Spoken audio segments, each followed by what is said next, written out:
Bonjour tout le monde. Aujourd'hui, on va entamer un nouveau chapitre qui est l'hémostase. Après avoir fini avec tout ce qui est globules rouges, donc on va voir c'est quoi l'hémostase et les différentes pathologies de l'hémostase. L'hémostase, donc, c'est les différents mécanismes qui permettent de maintenir la fluidité sanguine sans qu'il y ait un saignement. Donc, c'est un équilibre. Donc, c'est l'hémostase permanente. Ça, c'est en permanence. Le sang circule dans le vaisseau sans qu'il y ait un saignement. Donc, voilà, il est à l'état fluide, mais il n'y a pas un saignement. Donc, c'est les différents mécanismes qui interviennent pour maintenir cette fluidité. Et il y a l'hémostase réactionnelle qui, qui permet donc l'arrêt de l'hémorragie en cas de lésion vasculaire. Donc, c'est les différents mécanismes qui permettent d'arrêter l'hémorragie en cas de lésion vasculaire, de colmater la brèche. Il y a différentes étapes de l'hémostase. Donc, d'abord, il y a l'hémostase primaire. Quand il y a une lésion vasculaire, il y a un temps vasculoplaquettaire. C'est le premier temps. Donc, il y a le vaisseau qui va intervenir, il y a les plaquettes qui vont intervenir en formant donc un clou plaquettaire. Dans chaque étape, il y a des intervenants. Comme la première étape, peut-être un exemple, donc il y a le vaisseau, il y a les plaquettes, il y a d'autres facteurs. Donc en formant le clou plaquettaire qui est fragile, c'est le premier temps. Ça, c'est rapidement en 3-5 minutes. Ensuite, il y a ce caillou, ou ce thrombus, il va être consolidé par la formation par la fibrine en formant le thrombus rouge. Également, il y a d'autres intervenants, c'est les facteurs de la coagulation, donc ce qu'on appelle la coagulation, pour de 5 à 10 minutes. Ensuite, il faut bien qu'il y ait une reperméabilisation du vaisseau sanguin, après cicatrisation, ce qu'on appelle fibrinolyse, c'est-à-dire lyse du caillot et dissolution du caillot, et la circulation redevient normale. Donc, voilà ce qu'on appelle l'hémostase. Il y a l'hémostase permanente, donc le sang qui circule le plus normalement dans les vaisseaux sans qu'il y ait un saignement. Et en cas de lésion vasculaire, il y a des mécanismes qui vont intervenir, ce qu'on appelle l'hémostase réactionnelle. Donc, voilà les différentes étapes. On commence avec l'hémostase primaire. Avant d'étudier chaque étape, il faut qu'on parle des intervenants de chaque étape, ensuite les différents mécanismes, différentes étapes. Donc, les acteurs, l'hémostase primaire, c'est les mécanismes qui vont aboutir à la formation d'un agrégat plaquettaire ou bien un thrombus blanc. Ce mécanisme, il permet l'arrêt du saignement dans les capillaires les plus fins. Donc, dans les gros faisceaux, c'est pas la formation de thrombus blanc qui va arrêter le saignement. Dans le premier temps, mais il faut que ce soit coagulation et voilà. Donc, dans les petits vaisseaux, donc le thrombus primaire, thrombus blanc permet d'arrêter le saignement. Quels sont les acteurs de ce mécanisme? Donc, les intervenants qui vont intervenir dans cette étape, c'est la paroi vasculaire, puisque ça intéresse la paroi, les plaquettes, le facteur de von Willebrand et le fibrinogène. Donc ça, c'est les 4 acteurs de l'hémostase primaire. L'hémostase primaire passe par des étapes. Il y a la première étape qui est vasculaire, ensuite il y a le temps plaquettaire. Le temps vasculaire, c'est la vasoconstruction, c'est réflexe. Dès qu'il y a une lésion, il y a une vasoconstruction. Ensuite, il y a différents phénomènes ou bien le temps plaquettaire. On va voir d'abord acteur par acteur, les différents acteurs qui vont intervenir. Ensuite, on va détailler les différentes étapes. La paroi vasculaire, donc, elle est formée, comme vous le savez tous, donc l'intima, le média et l'adventice. Très bien. Dans l'intima, il y a l'endothélium, il y a la membrane basale, il y a le sous-endothélium. Bien. L'endothélium, c'est tout ce qui est en contact, c'est à l'intérieur. Tout ce qui est en contact avec les éléments figurés du sang, avec le sang, avec le plasma, etc. Donc, il a des caractéristiques. Donc, il est non thrombogène.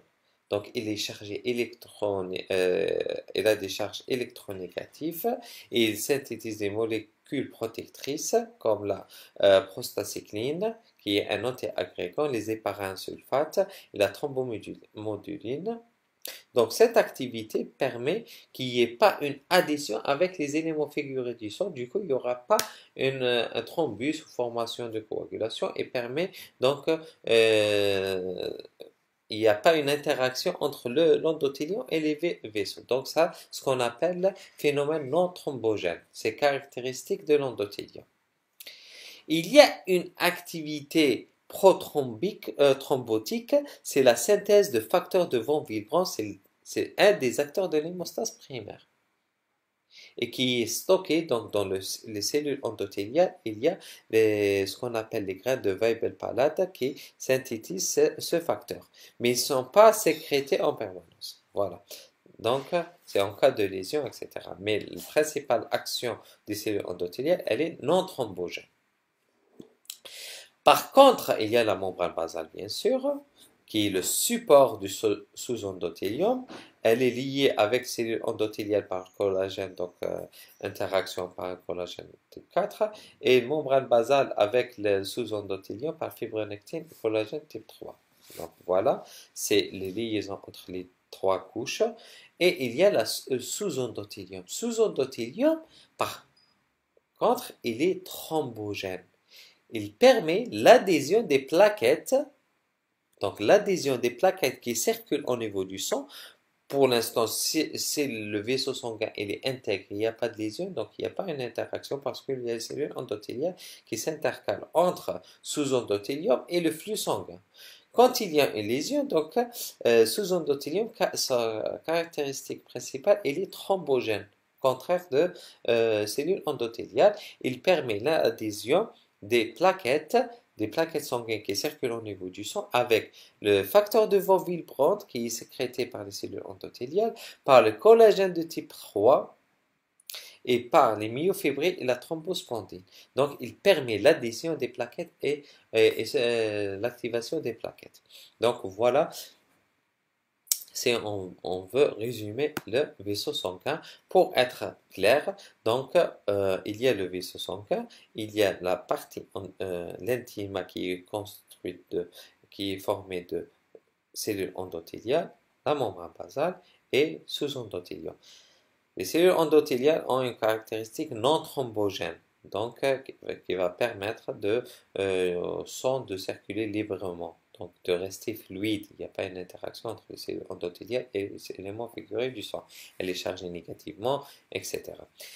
Et il y a la membrane basale, c'est le support de l'endothélium. C'est le support du sous-endothélium. Et il y a le sous-endothélium qui est thrombogène. Thrombogène, c'est-à-dire quand il y a mise à nu de l'endothélium, il y a une interaction entre les plaquettes et le sous-endothélium par l'adhésion par le facteur de von Willebrand, thrombospondine, par la collagène type 3, etc. Donc ça, c'est caractéristique principale de la paroi. Il faut connaître ça. Ça, c'est pour comprendre. Vous n'êtes pas obligé de retenir tout ça, mais c'est de bien de savoir pour comprendre les mécanismes de l'hémostase. C'est pour vous, principalement. Donc, la membrane et les cellules endothéliales, il y a le média et l'adventice, donc il y a les fibroblastes, il y a l'actine et myosine qui permettent la contraction du vaisseau, et l'adventice c'est la protection, il y a les vaisseaux, il y a la terminaison nerveuse. Donc, voilà. Ensuite, deuxième acteur et intervenant, c'est le plaquette. Qu'est-ce qu'on peut dire sur une plaquette? Donc, on a vu le globule rouge. Maintenant, on va voir le deuxième élément figuré du sang qui est plaquette. Plaquette, on a dit que il est issu de ce qu'on appelle la mégacaryopoïèse. Et on a dit que la mégacaryopoïèse, c'est pas comme les autres lignées, comme les érythroblastes pour former le globule rouge, ou bien comme les granules pour... C'est pas une division cellulaire. C'est un phénomène qui est l'endométriose. Mégacaryocyte, c'est une grande cellule qui va... C'est son cytoplasme qui va se fragmenter, donnant des plaquettes qui vont être quitter la moelle et... elles vont être libérées dans le sang, ce qu'on appelle des fragments. Les fragments cytoplasmiques, c'est les plaquettes. Mais euh, elles ont un rôle important dans l'hémostase primaire. Ces plaquettes, elles sont formées d'une membrane, bien sûr, membrane cellulaire, d'un cytosquelette qui permet de garder sa morphologie, de microtubules, donc voilà, ce que sont les microtubules, système tubulaire, voilà, système tubulaire qui permet la contraction du système tubulaire, il permet la contraction et la rétraction du caillou. Il y a des microfilaments lactine et myosine qui permettent la sécrétion et le changement de la forme et rétraction. D'accord? On va voir c'est quoi changement de forme et rétraction. Les granules denses pour l'agrégation, il y a les granules denses. Donc, pour l'agrégation, il y a également les granules alpha. Les granules denses, il y a des granules à l'intérieur qui sont les granules denses. Et il y a ce qui est bleu, c'est les granules alpha. Les granules alpha, ils contiennent le facteur 4 plaquettaire. Ils contiennent de fibrinogène, qui est le facteur 1 de la coagulation, le facteur de von Willebrand. Donc, on a vu que le facteur de von Willebrand, il est issu des cellules endothéliales et des plaquettes. Voilà. Et on a thrombospondine, PDGF et le facteur 5. Il est dans les granules alpha. C'est le facteur 5. Il faut retenir ça. Donc, c'est pour bien comprendre les différents mécanismes qui vont venir après. Les granules denses contiennent de l'ATP et de l'ADP, de sérotonine, du calcium, l'histamine, etc. Donc ça, il faut comprendre qu'il y a le cytosquelette qui intervient dans la morphologie, microtubules dans la contraction et la rétraction du caillou, les microfilaments dans la sécrétion et changement de forme, les granules denses pour l'agrégation secondaire, et mitochondries et glycogène. Et ce qu'il faut retenir, qu'il y a deux. Il y a les GP. Les GP, c'est les glycoprotéines qui sont retrouvées à la surface. D'accord? À la surface des plaquettes. Il y a les GP1B9. Ces deux, il faut les retenir. Les GP1B9 et le GP2B3A. Le GP1B9, il permet l'adhésion entre les plaquettes et le facteur de von Willebrand. Et le GP2B3A, il permet l'agrégation, c'est-à-dire l'intervention entre les plaquettes et le fibrinogène. Donc le 1B intervient dans l'adhésion, c'est-à-dire plaquette avec le facteur de von Willebrand. Et le GP2B3A, c'est l'agrégation, c'est-à-dire l'interaction entre plaquettes et fibrinogènes. Ça, ces deux GP, il faut les retenir, c'est des glycoprotéines qui sont retrouvées à la surface des plaquettes. Donc, on passe au troisième et quatrième intervenant qui est le fibrinogène et facteur de von Willebrand. Fibrinogène, il permet donc augmenter en cas d'inflammation. C'est un dimère synthétisé au niveau du foie et mégacaryocyte. On retrouve également du fibrinogène dans les granules alpha, c'est-à-dire dans les plaquettes. Donc c'est pour ça qu'on parle de mégacaryocyte. Le taux normal du fibrinogène, il est entre 2 et 4. Entre 2 et 4. Voilà, donc il intervient dans l'hémostase primaire et dans la coagulation. On va voir donc, on va voir les différents mécanismes de l'hémostase primaire. Donc, fibrinogène intervient dans l'agrégation, c'est une des étapes de l'hémostase primaire, et le facteur de von Willebrand, c'est une protéine. Depuis tout à l'heure, on dit facteur de von Willebrand. C'est quoi un facteur de von Willebrand? C'est une protéine synthétisée essentiellement par les cellules endothéliales. D'accord? Par les cellules endothéliales. Et 20% par les mégakaryocytes, on les retrouve au niveau des plaquettes, au niveau des granules alpha. Donc, les granules alpha, c'est les mégakaryocytes, je suis trompé. Donc, cellules endothéliales, c'est Whipple palade. Donc, on a vu que le cellule endothéliale, donc, caractéristique, c'est synthétiser le facteur de von Willebrand qui sont sécrétés dans les grains de Whipple palade. Et au niveau des plaquettes, on retrouve le facteur de von Willebrand dans les granules alpha. Donc, c'est une protéine qui est synthétisée par les mégakaryocytes à 20% et 80% les cellules endothéliales. Très bien. Le site de liaison avec de liaison pour les non-ligands, qu'est-ce qu'on a dit? Il faut retenir le GP1B9 et le GP2B3A. Donc, le GP1B9 intervient dans l'adhésion, l'interaction entre plaquettes et fibrinogènes. Plaquettes et facteurs de von Willebrand. Plus ou moins, le GP2B il peut intervenir dans l'addition également. Donc, voilà ce qu'il faut. Et le collagène, elle permet également collagène sous-endothélial et forme un pont entre les plaquettes et on va voir c'est quoi le pont. Donc, le facteur von Willebrand, son rôle, c'est l'adhésion des plaquettes. Quel est le rôle du facteur von Willebrand? Pour comprendre si c'est une protéine qui est synthétisée par mégakaryocytes endothéliales, donc il forme un pont entre les plaquettes et les cellules endothéliales. Donc, il y a un ligand qui va le fixer aux cellules sous-endothéliales et il y a un ligand qui va le fixer, qui est principalement le GP1B, qui va le fixer avec les plaquettes. Donc, en formant un pont et elle permet l'adhésion des plaquettes avec le sous-endothélium. C'est ça l'action du facteur de von Willebrand. Ensuite, le fibrinogène, c'est l'action entre plaquettes et une autre plaquette. Donc ça, ce qu'on appelle, on va voir ça en détail. Donc le facteur de von Willebrand, le rôle principal c'est l'adhésion et également il a un rôle protecteur du facteur 8. Il transporte, il protège le facteur 8 qui est le facteur anti-hémophilique A. Donc ça, c'est le rôle de facteur de von Willebrand. Il a deux rôles. Rôle dans l'hémostase primaire et rôle de protecteur du facteur 8. Donc ça, c'est pour les intervenants de l'hémostase primaire. On va voir le déroulement de l'hémostase primaire.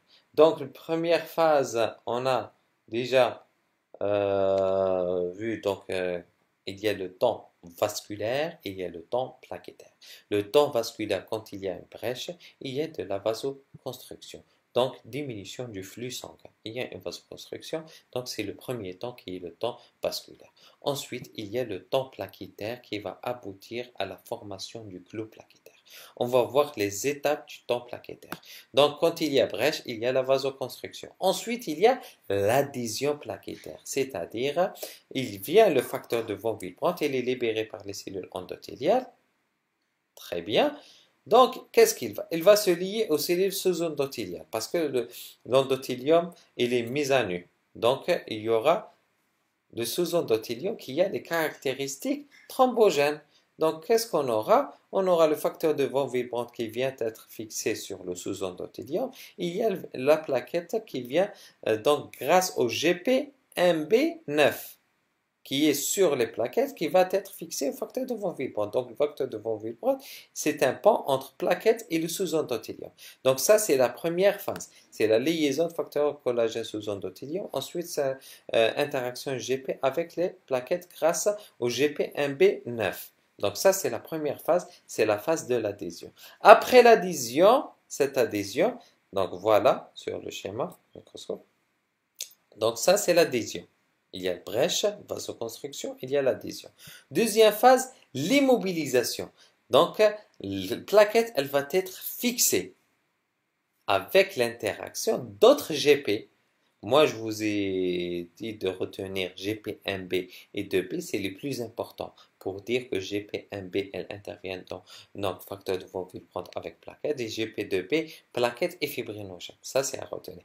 Mais il y a d'autres GP qui sont sur la plaquette, donc ils vont intervenir directement avec le collagène.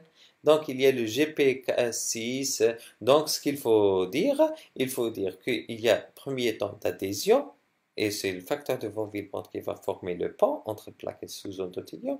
Ensuite, l'immobilisation. Et plaquette doit être fixée sur le sous-endothélium avec l'intervention de d'autres GP avec le collagène.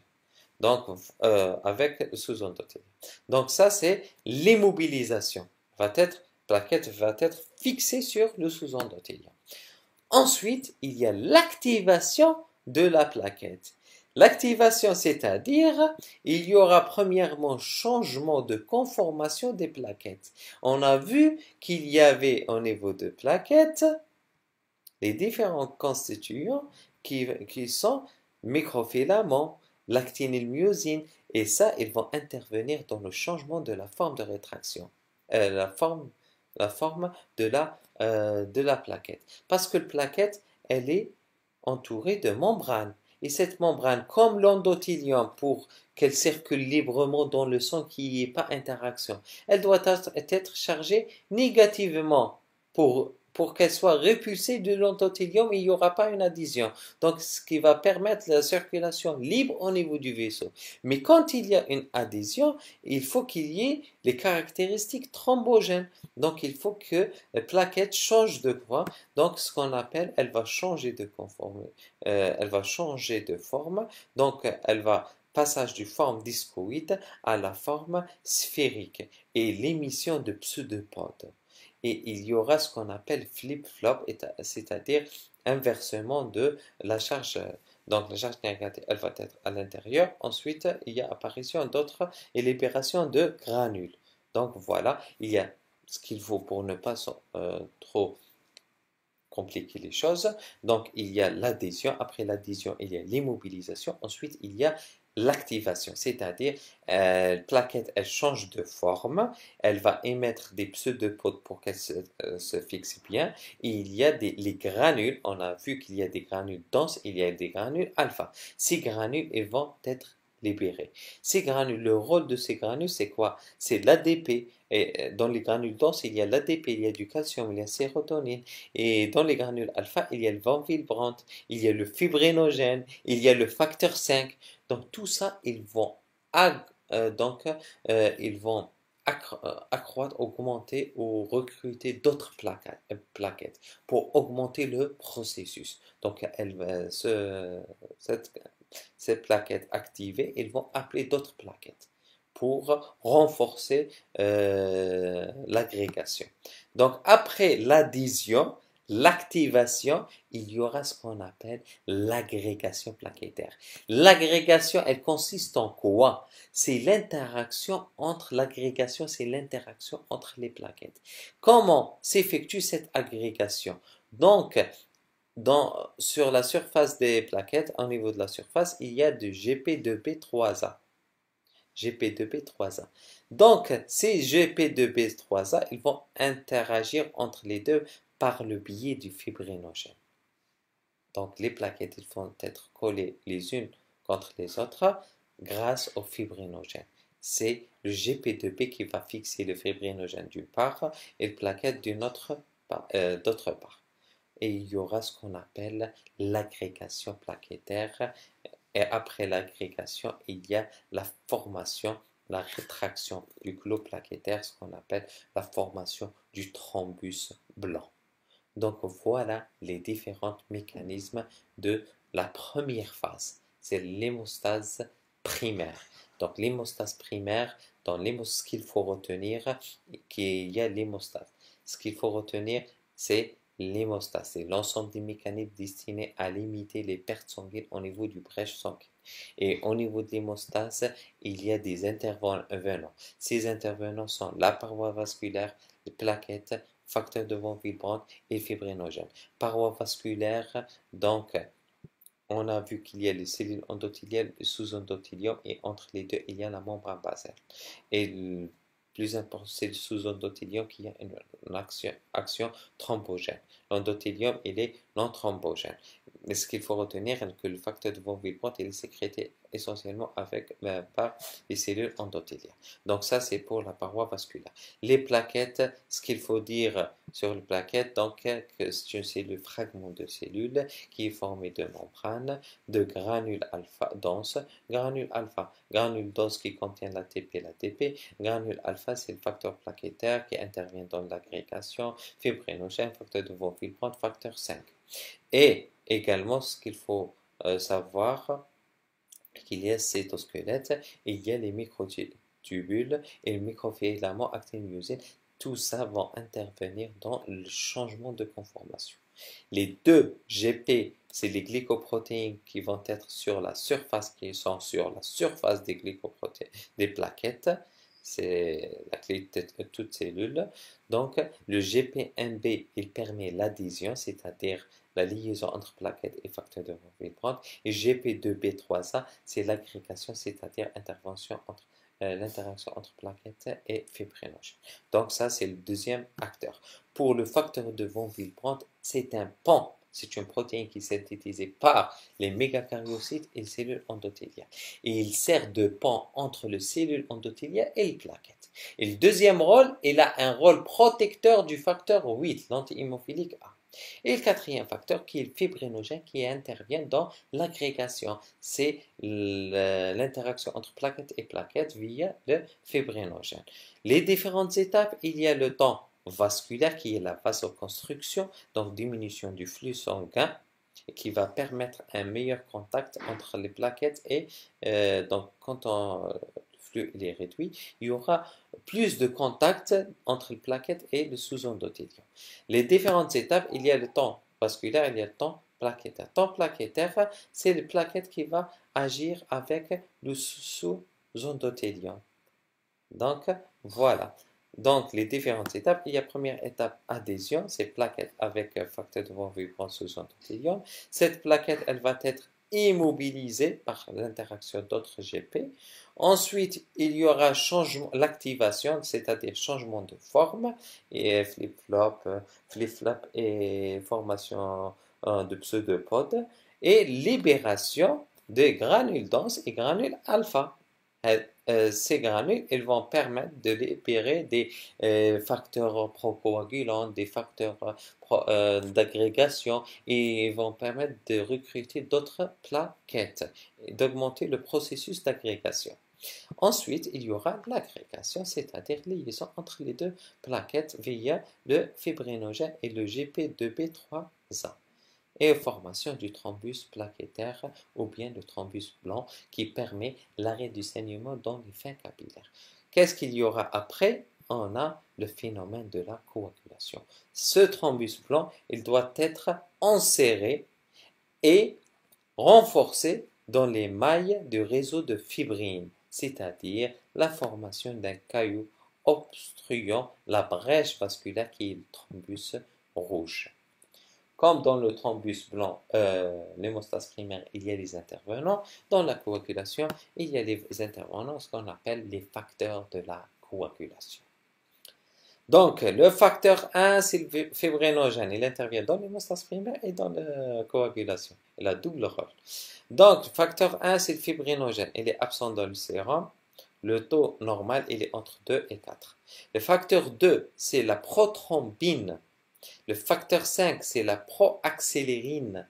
Le facteur 7, c'est la proconvertine. Le facteur 8, c'est l'anti-hémophilique A. Le facteur 9, c'est l'anti-hémophilique B. C'est le plus important. Facteur 8 et facteur 9. Stuart, c'est le facteur 10. Facteur 11, Rosenthal. Eggman, facteur 12. 13, c'est stabilisateur de fibrine. Ces facteurs à retenir. Il n'y a pas de... donc, c'est à retenir. Ce qui est important, il faut retenir donc du facteur de 1 à 13 et leur nom.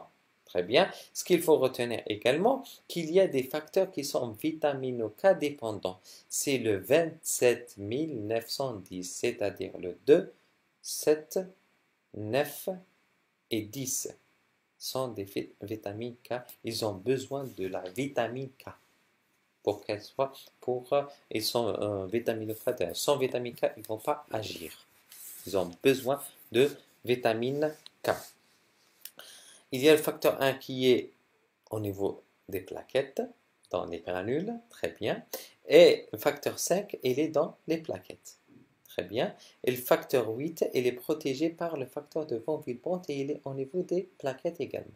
Le reste, il est au niveau du sérum.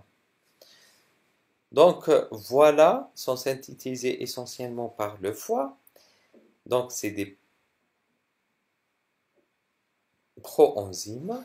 C'est des proenzymes, c'est-à-dire, ce qu'il faut retenir, ce sont des proenzymes. C'est-à-dire, il faut qu'il y ait une réaction pour qu'elle soit activée. Ils ne vont pas agir, par exemple, le facteur 2, la prothrombine, elle va agir. Non, il faut qu'elle soit activée. C'est pour ça qu'on dit proenzyme. Après activation, elle devient enzyme actif. Très bien.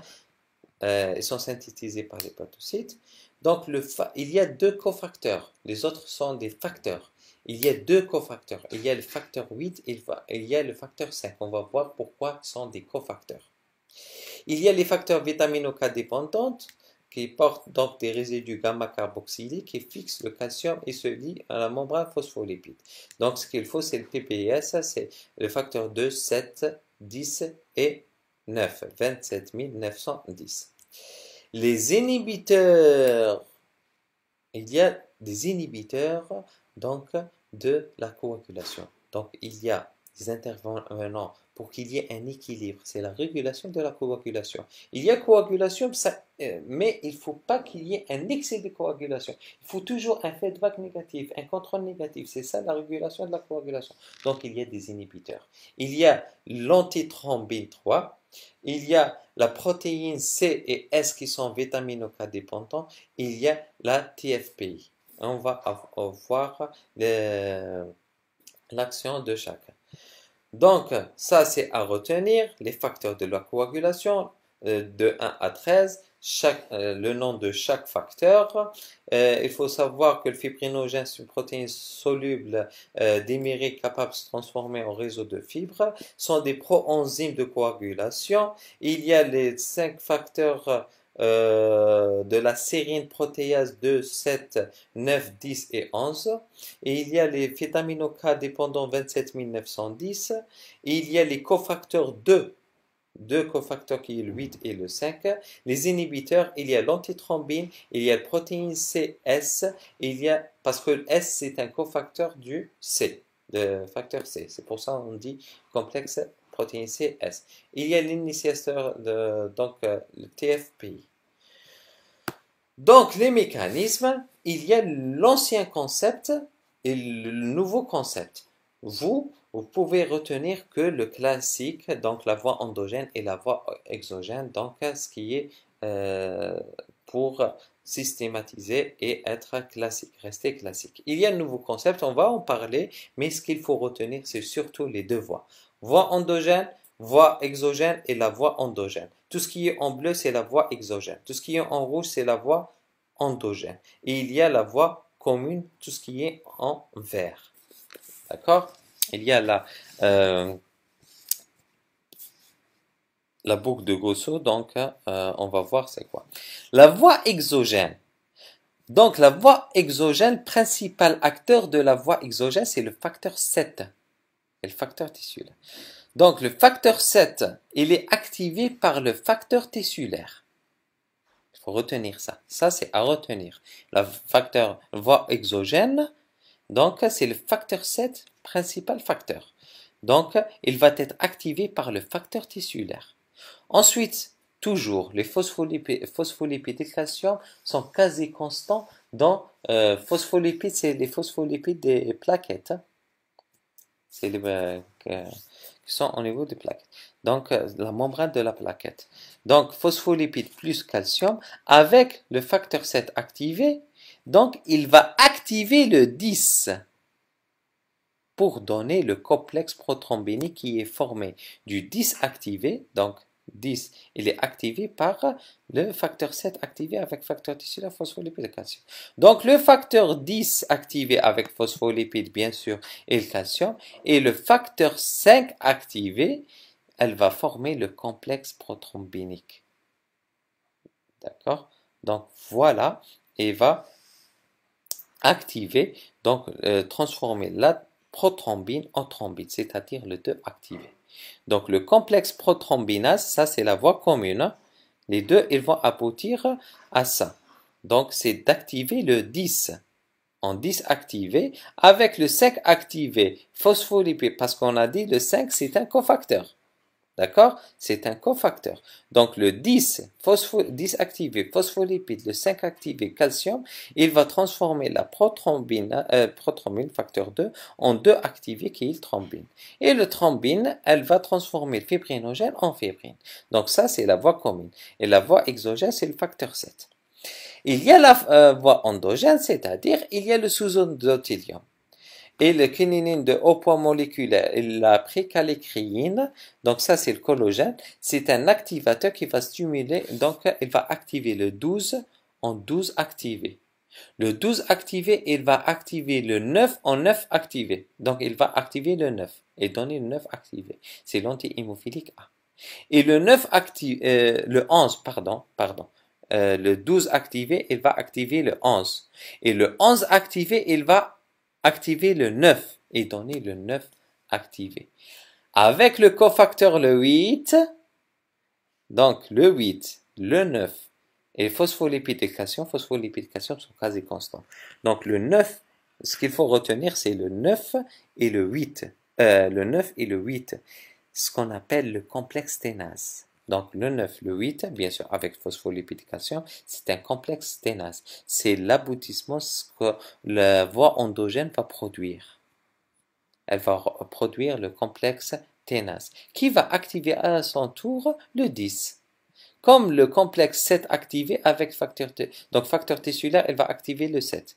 Il va activer le 10. Et le 11, il va activer le 9. Avec le cofacteur qui est le 8, il va activer le 10. Et le 10 activé avec le cofacteur qui est le 5, ils vont activer la prothrombine en thrombine. Et la thrombine, elle va transformer le fibrinogène en fibrine. Donc, c'est simple. Il y a la voie endogène, la voie exogène. Si on vous dit la voie endogène, quels sont les facteurs qui vont intervenir dans la voie endogène, c'est clair. Le 12, le 11, le 9 et le 8. La voie exogène, c'est essentiellement le 7. La voie commune, c'est le 10, 2 et le fibrinogène. Donc, le 10, le 2 et le 5. Donc, ça, c'est la voie commune. Donc, la voie exogène avec la voie endogène, ils vont partager la voie commune. Il y a la courbe de Gosso quand il y a, parce que le principal qui va activer le 10, c'est surtout la voie endogène, qui va activer avec activation très importante du 10. Mais le facteur 7, il va activer à son tour le facteur, ce qu'on appelle la courbe de Gosso. On a, après la formation de thrombine, donc il y a fibrinogène qui va être transformé en fibrine. Donc fibrinogène, grâce à la thrombine, donc il va être donné des monomères de fibrine, il va être donné un polymère qui est instable de fibrine, et grâce au 13 activé, il va donner du polymère stable de fibrine qui va former la formation du caillou. Donc, ça, c'est le nouveau concept. Donc, il y a la phase d'initiation, donc le facteur tissulaire qui va activer le facteur 7. Et le facteur 7, à son tour, il va activer et le 10 et le 9. Donc, il va activer et le 10 et le 9. D'accord? Donc, voilà ce qu'on appelle la phase d'initiation. Ensuite, après la phase d'initiation, il y a la phase. Ça, c'est pour ne pas... Donc, il y a le facteur 7 qui va activer le 10 et le 5. Ça, c'est le nouveau concept. Et le facteur 10 avec le 5, il va activer la thrombine. Et la thrombine, elle va activer à son tour les autres facteur. Donc ça, c'est la phase d'initiation de la coagulation, c'est le facteur tissulaire qui va activer le 7. Et il y a la phase d'amplification, c'est-à-dire il y a l'activation de 12, il va activer le 11 il va activer le 9, et le 9, il va activer le 10. Donc il y a une amplification de l'action du 7. Donc voilà du 7. Donc, on aura la formation de la thrombine et qui va donner du fibrinogène, elle va donner de la fibrine. On a vu formation du polymère instable, ensuite stable grâce au facteur 13. Donc, ça, c'est les différents facteurs qui vont intervenir. Mais il y a des inhibiteurs. On a dit qu'il faut qu'il y ait toujours une régulation. Il y a l'antithrombine, elle va agir sur la thrombine, ce qui est logique. Facteurs C et S, ils vont agir sur le cofacteur. Ils vont agir sur le 8 activé et le 5 activé. Et il y a TFPI sur le facteur tissulaire. Donc ça, c'est les inhibiteurs de la coagulation. Donc il y a un équilibre entre l'hémorragie et la thrombose grâce aux inhibiteurs. Ensuite, il y a la phase de dissolution, donc formation du caillot. Après donc 72 heures, il y a dissolution du caillot pour perméabilisation du sang. Donc il y a les acteurs qui sont essentiellement le plasminogène qui est transformé en plasmine par les activateurs qui est l'activateur de plasmine, ça c'est le principal acteur, donc qui active plasminogène en plasmine. Le plasmine, les inhibiteurs, c'est l'antiplasmine et alpha-2 macroglobuline. Donc ils vont dissoudre le fibrine, ils vont dégrader la fibrine et donner les produits de dégradation de fibrine. Dégradation de la fibrine, elle va donner des PDF, produits de dégradation de fibrine. Il va donner des didymères, il va donner les complexes solubles. D'accord? Donc ça, c'est ce qu'elle va donner, la dégradation. Pour l'exploration biologique, il y a l'exploration de l'hémostase primaire, il y a l'exploration de la coagulation.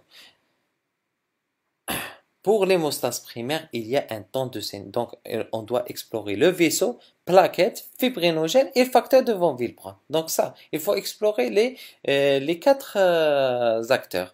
Donc, temps de saignement, il explore l'intégrité du vaisseau. Donc, il y a la méthode d'Evy, il y a la méthode de Duke, c'est bien expliqué sur les différentes planches. Donc, le temps d'Evy normal, il doit être inférieur à 10 minutes et Duke, il doit être inférieur à 5 minutes. Il est de moins en moins utilisé. On utilise le temps d'occlusion. Ça, elle permet d'explorer le temps, le vaisseau sanguin. Et les plaquettes. Ensuite, il y a les plaquettes. Donc, on doit doser les plaquettes. C'est par numération formée sanguine. Le risque hémorragique quand les plaquettes sont inférieures à 50 000. Donc, il y a un problème d'hémostase primaire. Ou bien, il y a anomalie qualitative, ce qu'on appelle les thrombopathies. Donc, il y a le facteur de von Willebrand, on fait le dosage du facteur de von Willebrand. Fibrinogène, on fait le dosage du facteur de fibrinogène. Donc, ça, c'est pour l'hémostase primaire et l'exploration de l'hémostase primaire. Il y a l'exploration de l'hémostase secondaire, c'est-à-dire coagulation. Il y a deux paramètres très principaux. Donc, il y a le TP qui est le temps TP, temps de prothrombine, donc, ou bien le temps de Quick. Temps de thrombine, donc c'est la coagulation d'un plasma recalcifié en présence de thromboplastine tissulaire. Elle est exprimée en pourcentage pour le TP et le TQ. Et le TCS, c'est le temps de coagulation d'un plasma recalcifié en présence de phospholipides d'un activateur de coagulation. On va voir. Donc, ce qu'il faut retenir, que le TP, il explore la voie exogène, c'est-à-dire facteur 2, facteur 5, 7 et 10. Et le TCA, il explore la voie endogène, c'est-à-dire le facteur 2, facteur 5, facteur 8. Pourquoi on dit facteur 2 et le facteur... parce que le voie exogène, c'est le facteur 7. Et la voie commune, parce qu'ils partagent la voie endogène et exogène, partagent la voie commune. Donc, on dit, il explore non seulement le facteur 7 qui est la voie endogène, exogène, il y a le facteur 2, facteur 5 et le facteur 10 de la voie commune. Également pour la voie endogène pour le TCA, c'est le facteur 2, le facteur 5 et le facteur 10 et les facteurs de la voie endogène qui est le facteur 8, 9, 11 et 12. Donc voilà, donc le TP donc, qui est réactif, donc il y a du sang. Il y a un anticoagulant, un inhibiteur de calcium. Qu'est-ce qu'on fait? On rajoute du calcium du plasma, donc, et la thromboplastine, un activateur du 7. On rajoute le réactif, c'est taux de prothrombine, c'est réactif, c'est le temps thromboplastine tissulaire, qui est un activateur. On rajoute les réactifs qu'on rajoute sur le tube citraté. Donc, on rajoute du thromboplastine citraté et on va calculer le temps de prothrombine. Il doit être, donc il y a le temps de Quick qui va être calculé en secondes. Normal, il est entre 11 et 13, c'est-à-dire il est pathologique. Il y a un témoin, c'est-à-dire un témoin à 13. Si le patient il est à 12, il est normal. À 15, il est limite. À 16, il est allongé, c'est-à-dire il est pathologique quand le temps il est supérieur à 2 secondes par rapport au témoin. On a fait donc le TQ, on l'a transformé sur plasma calibré, sur TP donc à 100%, sur un plasma qui est témoin, 100%, 50%. Donc on a converti le TQ en pourcentage en TP. Il est pathologique quand il est, normalement il est entre 70 et 100%. Il est pathologique quand il est inférieur à 70. Il y a un autre paramètre qui est l'INR qui permet de surveiller les patients traités par les antivitamines K, puisque vitamine K c'est surtout le 2, 7, 9, 10. Et le 2, 7, 9, 10, c'est essentiellement dans la voie exogène et commune. Donc, c'est le TQ. Donc, on a fait le TQ patient sur le TQ témoin. Puissance EC, c'est un indice de sensibilité. Elle a donné l'INR. C'est spécifique pour surveiller les patients traités par INR. Il y a des cibles qu'il faut les respecter. Le TCA, c'est comme le TP, on donne des facteurs de contact. Et les réactifs, on dit TCA, céphaline, kaoline, c'est des activateurs. Comme les activateurs, on a vu que dans la voie exogène, dans la voie exogène, il y a des facteurs d'activation. Il y a au niveau de TCA, donc réactif, il y a des facteurs de contact, activateurs de contact, soit kaolin, ça dépend ce qu'on utilise, soit céphaline kaolin, TCA ou TCQ, ça dépend ce qu'on utilise comme activateur, soit TCA, soit TCK.